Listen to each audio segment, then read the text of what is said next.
महाराज मनु ने बड़ा अच्छा श्लोक कहा। यह उनका श्लोक है।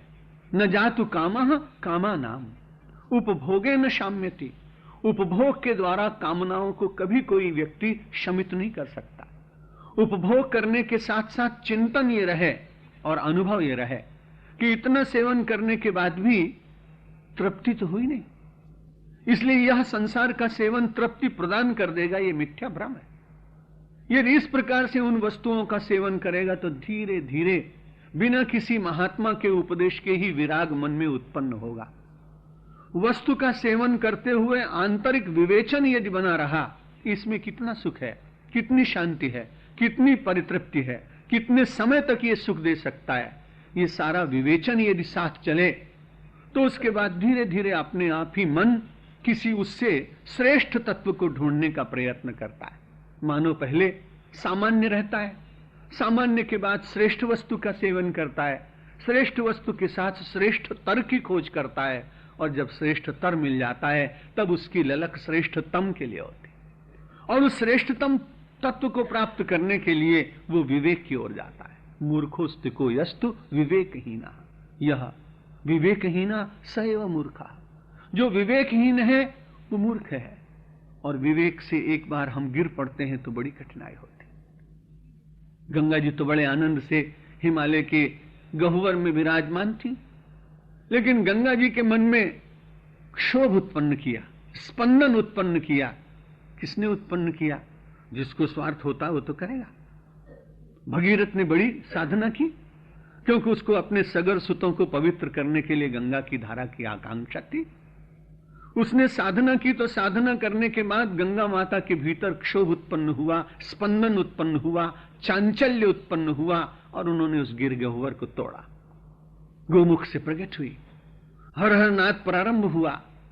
लेकिन जब चली तो उसके बाद बड़े आनंद में थी। एक बार गिरी, और जब गंगा गिरी तो आपने देखा है निरंतर निम्न धरातल की ओर, निम्न धरातल की ओर चली। संस्कृत के कवि ने गंगा को देखा और देखने के बाद कहता ये तो ऐसा हो गया, विवेक भ्रष्टानाम भवति विनिपातो शतमुखा। एक बार व्यक्ति यदि विवेक से निम्न स्तर पर चला जाए तो उसको अनेक मार्गों से बार बार नीचे जाने का अवसर मिलता है। ये तो गंगा माता की करुणा थी कि वो अपने कष्ट को विस्मृत करके और संसार का कल्याण करने के लिए भी वहीं प्रवाहित हुई। लेकिन नीतिकार और दार्शनिक चिंतक गंगा के उस प्रवाह से एक प्रेरणा लेता है और मुझे और आपको संदेश देता है कि विवेक की भूमि से च्युत मत होना। यदि विवेक की भूमि से च्युत हुए तो जैसे गंगा का आज तक बहना बंद नहीं हुआ, वैसे हम निरंतर निम्न धरातल की ओर चलते ही चले जाएंगे। गंगा की तो एक बड़ी श्रेष्ठता, उस माँ ने विवेक च्युत होने के बाद भी पुनः विवेक को प्राप्त किया। मुझे बड़ा अच्छा लगता है जब मैं गंगा जी के दर्शन करता हूं और उनके जीवन के वो उद्देश्य की प्राप्ति के लिए जो ललक उनके भीतर है, जो अविश्रांत गति से जो गतिशीलता दिखाई पड़ती है उस प्रवाह में, वो बड़ी प्रेरणा देता है। गंगा को स्मरण आया, मैं विष्णु पदी कहलाती हूं ना, विष्णु के चरण से मैं निकली हूं, लेकिन निकल पड़ी तो कोई चिंता की बात नहीं, प्राप्त बिना किए शांति नहीं लूंगी। और जब गंगा जी वहां से निकलती है तो जब तक विष्णु पद का स्पर्श नहीं करती तब तक वो शांत नहीं बैठी। पौराणिक आख्याओं के अनुसार भगवान शेषशायी समुद्र में विराजमान, शेषनाग के ऊपर उनका आसन है, उस पर वो लेटे हुए विश्राम कर रहे हैं। भगवती लक्ष्मी उनके चरण की सेवा कर रही है। गंगा निकल तो पड़ी गोमुख से, लेकिन तुरंत स्मरण आया कि भूल तो हो गई। करुणा जागी और भगीरथ के प्रयत्न से मैं भागीरथी बनी, ये सब अच्छा हुआ, लेकिन मेरा मूल जहां मैं आनंद के साथ थी वो मुझसे छूट गया है, और जब तक मैं उसे प्राप्त न कर लूं तब तक मैं विश्राम नहीं करूंगी। और गंगा के उस प्रवाह ने एक दिन जाकर और सागर में पहुंचकर अपने विष्णु पद का स्पर्श प्राप्त कर ही लिया। जहां से चली थी वहीं पहुंच गई। मेरी और आपकी बड़ी कठिनाई, एक बार जीव भाव में आए तो ब्रह्म भाव का स्पर्श नहीं होता। कठिनाई यह है कि जगत का पूर्व जन्म का संस्कार, इस जन्म के संबंध, कार्य प्रणाली, जो जो विस्तार है जीवन का, वो सब मिले, लेकिन जैसे गंगा अपने मूल से निकलने के बाद अपने जीवन के मूल का विस्मरण नहीं कर सकी, उसको छू ही लिया, पा ही लिया, जीवन को धन्य बना ही चुकी, वैसे ही मैं और आप भी विवेक की प्राप्ति करते हुए जीव भाव से ऊपर उठकर ब्रह्म भाव का स्पर्श कर लें जिस दिन, उस दिन अपने मूल को प्राप्त कर लेते, जहां से सृजन हुआ है, जहां से हम आए हैं। ईश्वर अंश जीव अविनाशी कि चेतन अमल सहज सुख राशि, सो माया वश परयु गोसाई, बंधेउ कीर मरकट की नाई। गोस्वामी जी महाराज ने कहा ये जीव कैसा है, ये तो अमल है, सहज है, सुख राशि है, ये ऐसा होने पर भी कठिनाई क्यों आई? विवेकहीन।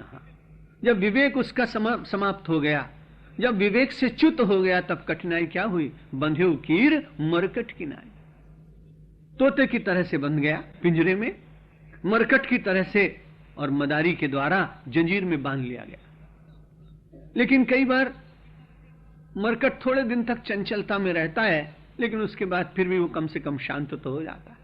हमारी तो आपकी बड़ी कठिनाई, हम बंधने के बाद भी कभी उस बंधन की पीड़ा का अनुभव बहुत कम कर पाते हैं।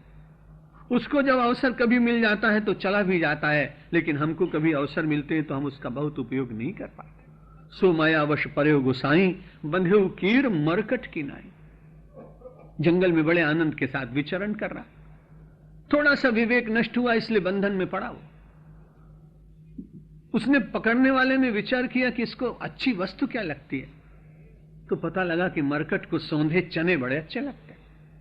इसलिए वो गरम गरम चना लाया और उसने जमीन के भीतर एक हांडी, एक मटकी, एक कलश और बड़े संकीर्ण मुख वाला कलश जमीन में दबा दिया, और उसमें से सुगंध उड़ रही है। मरकट को ध्यान आया कि कहीं से सुगंध आ रही, ढूंढता ढूंढता पहुंचा, और पहुंचने के बाद उसने अपना एक हाथ डाला, मुट्ठी भरी, और मुट्ठी से भरकर चने अपने मुख में रखे, और जिमि प्रतिलाभ लोभ अधिकाई। थोड़ी वस्तु मिले तो अधिक पाने की इच्छा जीव की होती है, इसलिए उसने अपने दोनों हाथ डाले। जब दोनों हाथ डाले तो दोनों मुट्ठियां बंद हैं। अब दोनों मुट्ठियों से भरकर जब वो चने लेना चाहता है, इतने में तो शिकारी को मौका मिलता है, मदारी को मौका मिलता है, पकड़ने वाले ब्यात को मौका मिलता है। वो दौड़ के जाता है और उसके गले में एक रस्सी डाल देता है। अगर वो थोड़ी बुद्धिमानी करता कि एक हाथ से चने लेता और दूसरा हाथ चला ही गया था तो उसको सीधा रखता, तो चने भी आ जाते, हाथ भी निकल जाता और बंधन भी न होता। लेकिन अब उसने चाहा कि चने लेने और दोनों हाथ से लेने, पकड़ा गया, विवेक से भ्रष्ट हुआ, विवेक शून्य हो गया। इस संसार रूपी कलश में पदार्थ रूपी चने हैं, जीव रूपी मरकट है। एक हाथ से वो संसार के पदार्थ ग्रहण करे और दूसरे हाथ में भगवान की माला रखे तो पकड़ा नहीं जाएगा। लेकिन जब पदार्थ दोनों हाथ से पकड़े जाते हैं तो ये माया रूपी मदारी आके मुझे और आपके गले में आकर रस्सी डालती और हम बंधन में पड़ जाते हैं। सो मायावश परयो गोसाई, बंधेउ कीर मरकट की नाई। वो कीर और मरकट की तरह से कभी पिंजरे में और कभी बंधन में पड़कर और अपने जीवन की बहुत बड़ी असहनीय वेदना को सहते सहते अपने जीवन को व्यतीत करता है। भगवान आदि शंकराचार्य ने कहा, ये जीव मूर्ख बनने के लिए नहीं आया, ये जीव तो ज्ञानी बनने के लिए आया। और ज्ञान यदि मानव के लिए न होता तो संसार में मानव आता ही क्यों? पशु तो ज्ञान प्राप्त नहीं कर सकता, उसके पास तो बहुत सीमित बुद्धि होती है। मानव उसको बुद्धि देता है, कई बार उसकी बुद्धि का परिष्कार भी करता है। जैसे चोरों को पकड़ने के लिए, डाकुओं को पकड़ने के लिए, हत्यारों को पकड़ने के लिए श्वानों का प्रयोग किया जाता है। कई बार बहुत अच्छी दौड़ लगाते हैं, लोग लखपति हो जाते हैं। कई बार और अच्छी करतब दिखाकर सर्कस वाला खूब पैसे कमाता है। लेकिन ये बात तो जरूर आपने देखी और मैंने देखी है कि बहुत सारे हाथियों को आदमी सिखाता है, शेर को आदमी सिखाता है, लेकिन कहीं ये प्रमाण मिला नहीं कि 50 हाथियों ने पकड़कर किसी एक आदमी को सिखाया हो, ऐसा प्रमाण नहीं मिलता। इसलिए लगता है कि मानव बुद्धिमान। विवेक की प्राप्ति करने का अधिकार मानव का है। पशु को वो सिखा लेता है, एक अलग बात है, लेकिन पशु अपने आप में इतनी क्षमता नहीं रखता कि वो अपने आप कुछ सीख सके। मूर्खोस्तु कोयस्तु विवेकहीन, जिसके जीवन का विवेक चला गया वह मूर्खता की कोटि में चला जाता है। इसलिए उस विवेक को प्राप्त करने के लिए हम सब लोग संसार में आए हैं। अगला प्रश्न भगवान आदि शंकराचार्य से उनके शिष्य ने किया, कार्या प्रिया का शिव विष्णु भक्ति किम जीवनम दोष विवर्जितम यत्। का कार्या प्रिया, कौन सी क्रिया है और कौन सा कार्य है जो भगवान को प्रिय है, ये प्रश्न किया गया। यह जीव को प्रियता प्रदान करने के लिए कौन से कार्य हैं जो करने चाहिए, सीधा सीधा अर्थ यह होता है। भगवान आदि शंकराचार्य ने बड़ा छोटा सा उत्तर दिया। जो प्रिय कार्य है मानव को और जिससे मानव के आत्यंतिक प्रियता की प्राप्ति हो सकती है, वो केवल दो कार्य हैं, शिव भक्ति, विष्णु भक्ति। भगवान की भक्ति करने से मानव के जीवन में निश्चित रूप से अत्यंत जो प्रियत्व है उसकी प्राप्ति होती है। और भगवान को भी ये दो कार्य बहुत पसंद हैं, चाहे तो आप शिव की भक्ति करें और चाहे विष्णु की भक्ति करें। बहुत अच्छा समन्वय। भगवान आदि शंकराचार्य ने शैव होते हुए भी कहा कि चाहे आप विष्णु भक्ति करें और चाहे आप शिव भक्ति करें। बाद में बहुत सारे लोग ऐसे हुए जिन्होंने संप्रदाय के कारण बहुत मतभेद फैलाए उपासना पद्धति के द्वारा। कई बार ऐसा हुआ कि शैव वैष्णव के मंदिर में न जाए, वैष्णव शिव के मंदिर में जाए। मध्यकाल में तो ऐसा हुआ कि आपस में लड़ाइयां भी हुई बहुत बार। गोस्वामी तुलसीदास जी महाराज के रामचरितमानस ने बहुत समन्वय कराया। भगवान आदि शंकराचार्य ने उससे पूर्व इस श्लोक से प्रमाण मिलता है कि उन्होंने शिव और विष्णु की दोनों की भक्ति को समान माना। तो चाहे कोई आदमी विष्णु की भक्ति करे और चाहे शिव की भक्ति करे। अब भक्ति करते समय भी मानव को ऐसा लगता है कि कैसी भक्ति करें, तो गीता ने कहा कि भाई भक्ति आप चाहे जैसी करें, भक्ति से कल्याण ही होने वाला है। अगर मैं आपसे कह दूं कि आप निष्काम भक्ति करें, तो हम ही निष्काम भक्ति नहीं कर पा रहे हैं, तो आपको कैसे कहें? कहना बहुत सरल है, निष्काम भक्ति करना भगवान की ये बहुत कठिन बात है। लेकिन भाव हो कि निष्काम तक पहुंचना है, तो भले सकाम भक्ति करते करते भी भगवान ऐसी शक्ति देंगे कि हम सब लोग सकाम भक्ति से हटकर और अंततो गत्वा कभी निष्काम भक्ति पर पहुंच जाएं। इसलिए भगवान श्री कृष्ण ने कहा भक्ति करो, चाहे जैसे करो। चतुर्विधा भजन्ते माम जनाः सुकृतिनोर्जुन आर्तो जिज्ञासु अर्थार्थी ज्ञानी च भरतर्षभ। चार भक्त बताए, एक आर्त होता है, एक अर्थार्थी होता है, एक जिज्ञासु होता है और एक ज्ञानी होता है। ज्ञानी को भी भगवान ने भक्ति ही माना, क्योंकि भक्ति मानव के जीवन को तरल रखती है, भक्ति मानव के जीवन को सरस बनाती है। भक्ति परमात्मा के साथ जुड़े होने के कारण उसके नित्य लीला का अंतर दर्शन होने से मानव जगत की लीला के द्वारा व्यामोहित नहीं होता। इसलिए भक्ति के चार प्रकार बताए भगवान श्री कृष्ण ने। भगवान आदि शंकराचार्य ने भी कहा कि भाई प्रिय कार्य संसार में क्या है, चाहे शिव की भक्ति करो और चाहे विष्णु की भक्ति करो।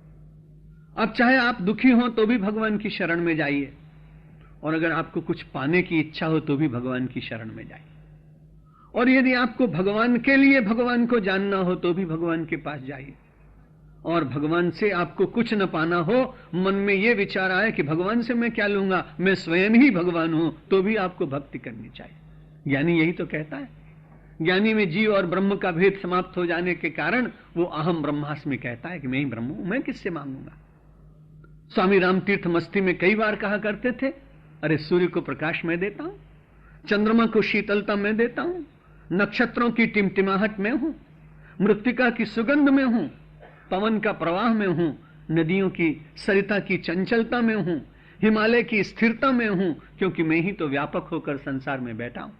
लेकिन यह दिव्य दृष्टि और यह दिव्य भावना किसी श्रेष्ठ महापुरुष को मिला करती। उससे पूर्व हम सब लोगों को आर्त, जिज्ञासु और अर्थार्थी के क्षेत्र में जीना है, क्योंकि संसार से यदि मांगा गया तो कोई व्यक्ति दे पाएगा, नहीं दे पाएगा, बड़ी निराशा होगी। इसलिए आर्त है, बहुत बड़ी विपत्ति आ गई, और उस विपत्ति के निवारण के लिए अब करना क्या, तो भगवान की शरण में जाना। और यदि पूर्ण रूप से शरणागति मेरी और आपकी हो तो भगवान निश्चित रूप से विपत्ति का परिहार करता है। विष्णु की भक्ति करने वाले छोटे से बालक के मन में विचार जागा है, आज अपमान हुआ, माता की गोद से उतार दिया, पिता की गोद से उतार दिया गया, उत्तानपाद ने उसको नहीं बिठाया, भयभीत होने के कारण, अपनी दूसरी पत्नी की आज्ञा के कारण और सुरुचि के कहने के कारण उसको हटा दिया। सुनीति के पुत्र को सुरुचि ने बैठने नहीं दिया। शब्द बड़े अच्छे हैं, यदि कभी आप सुरुचि के साथ रहेंगे तो सुनीति के साथ नहीं रह पाएंगे। इसलिए हरदम विचार ये करना चाहिए कि रुचि के साथ रहना है कि नीति के साथ रहना है। यदि सुनीति के साथ रहना है तो सुरुचि को आदर करते हुए भी उसको द्वितीय कोटि में रखना पड़ेगा।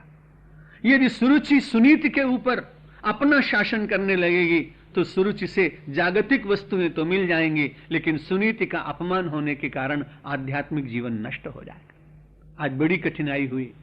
उत्तानपाद के पुत्र ने और सुरुचि की गोद में बैठना चाहा, लेकिन सुरुचि ने उसको नहीं बैठने दिया। कहा तुम सुनीति के पुत्र हो। अपमान हुआ। माता के पास गया तो सुनीति ने कहा अरे बड़ा अच्छा हुआ बेटा, सुरुचि की गोद में बैठते तो पता नहीं क्या होता। तू मेरी गोद में बैठने वाला बालक, तेरे मन में सुरुचि की गोद में बैठने की इच्छा ही क्यों जागी? अपमान हुआ है मां, कोई चिंता नहीं करो। चाहते क्या हो? उत्तराधिकार से वंचित हो गया ना, मुझे तो राज्य नहीं मिलेगा। अरे बेटा तू चिंता मत कर, इन सारे छोटे छोटे राज्यों को राज्य बनाने वाले और राज्य करने वाले व्यक्ति को राजकर्ता बनाने वाले तो परमात्मा है। तू चला जा, उनका नाम ले, तेरी इच्छा पूर्ण हो जाएगी। आर्त भक्त है, अर्थार्थी भक्त है, दुखी हुआ है। आर्त और अर्थार्थी दोनों मिले हुए हैं इसमें। और जब वो जाता है जंगल में, कथा आप सबको ज्ञात है, लेकिन जब तक कोई मार्गदर्शक न मिले तब तक इसमें गति होती नहीं। और अचानक देवर्षि नारद का मिलन होता है और उन्होंने कहा मैं तुमको मंत्र देता हूं। आप जानते हैं कि मंत्र के द्वारा व्यक्ति को बड़ी शक्ति मिलती है। आप सब लोग मंत्र पर बड़ा विश्वास करते हैं। वो मंत्र ही व्यापार में, राज्य में मंत्रणा शब्द बन जाता है। हर जितने बड़े बड़े लोग हैं, जब मैं कभी जाता हूं तो लोग कहते हैं कि हमारा डाइनिंग रूम है, ये हमारा ड्राइंग रूम है। और उसके बाद बड़े बड़े लोगों के यहां जाते हैं, ये कहते हैं हमारा कॉन्फ्रेंस रूम। कॉन्फ्रेंस का मतलब ही होता है कि वहां मंत्रणा होती है कि कैसे व्यवसाय चलाना, कहां कठिनाइयां हो रही हैं, कौन व्यक्ति कैसा है, किसको नियुक्त करना, किसको हटाना, कौन सी परिस्थितियां हैं, राज्य की कैसी स्थिति है। तो मंत्रणा करते हैं जब लोग, तो उनका लौकिक व्यवसाय चलता है। और मंत्र जब जपते हैं तो भगवान के यहां पहुंचते हैं। इसलिए मंत्रणा आवश्यक है जगत में, और मंत्र आवश्यक है परमात्मा के राज्य। अब देवर्षि नारद का मिलन हुआ। देवर्षि नारद ने कहा तेरा अपमान हुआ है, ठीक बात है, तुझे दुख हुआ है, ठीक बात है, तुझे कुछ प्राप्त करने की इच्छा जागी है, बहुत अच्छी बात, लेकिन बेटा भगवान के राज्य में बिना मंत्र के गति नहीं होती। इसलिए मैं तुमको एक मंत्र देता हूं।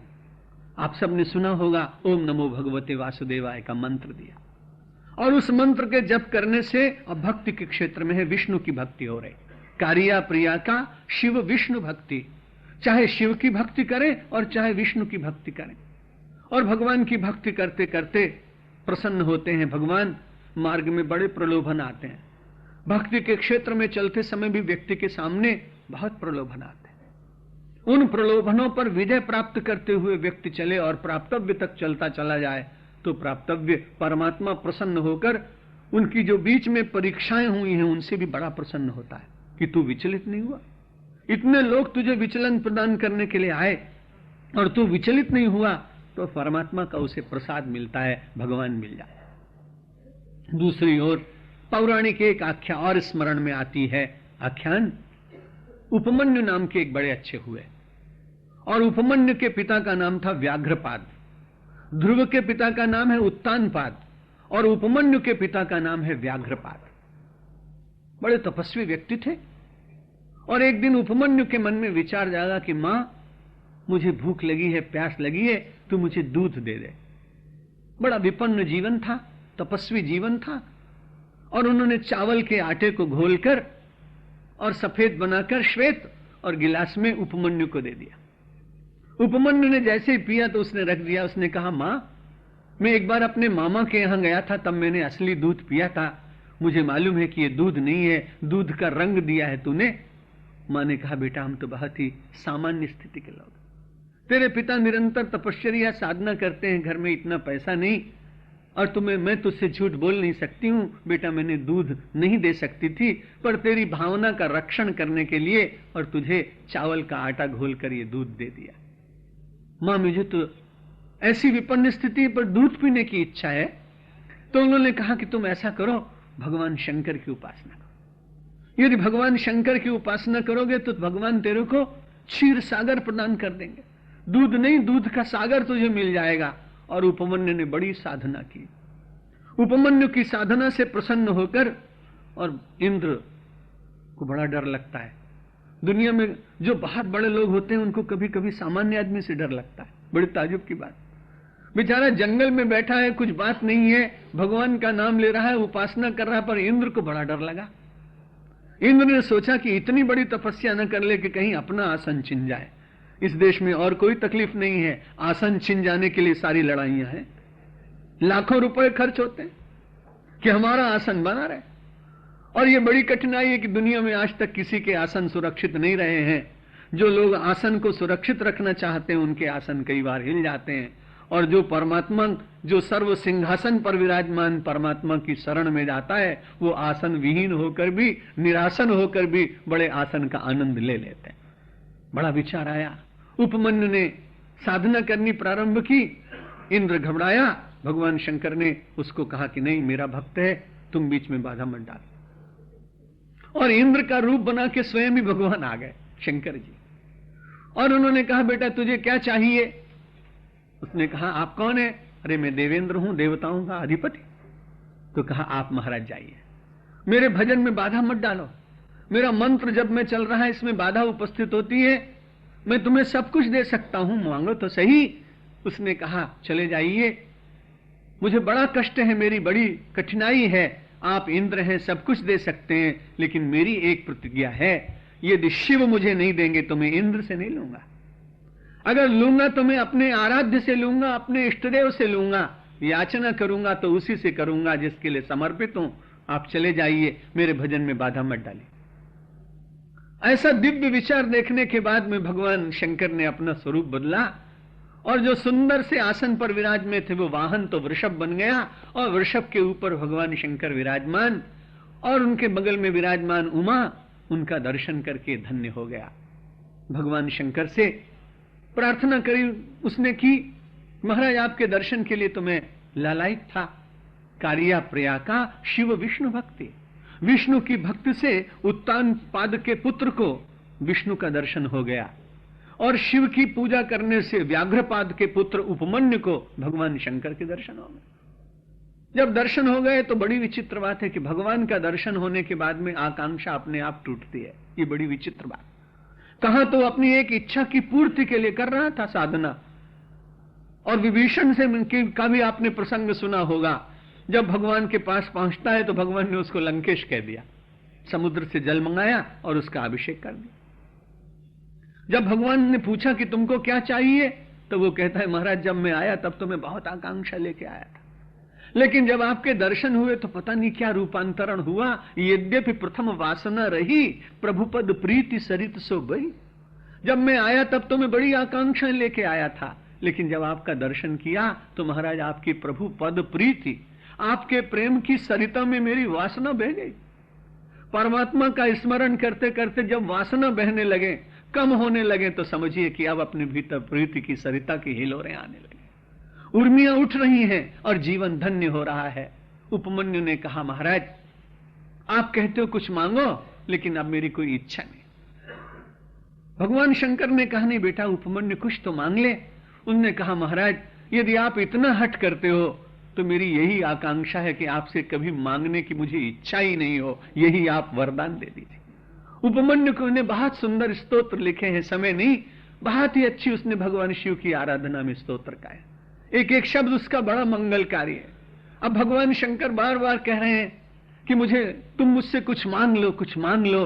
उपमन्यु ने कहा कि महाराज मैं तो अब कुछ नहीं मांगूंगा, अब तो जो कुछ है, यदि आप बार बार ये कहते हो कि मांगो मांगो, तो बस मैं यही कहता हूं अब सौंप दिया इस जीवन का सब भार तुम्हारे हाथों में, सब भार तुम्हारे हाथों में है, जीत तुम्हारे हाथों में और हार तुम्हारे हाथों में और हार तुम्हारे हाथों में।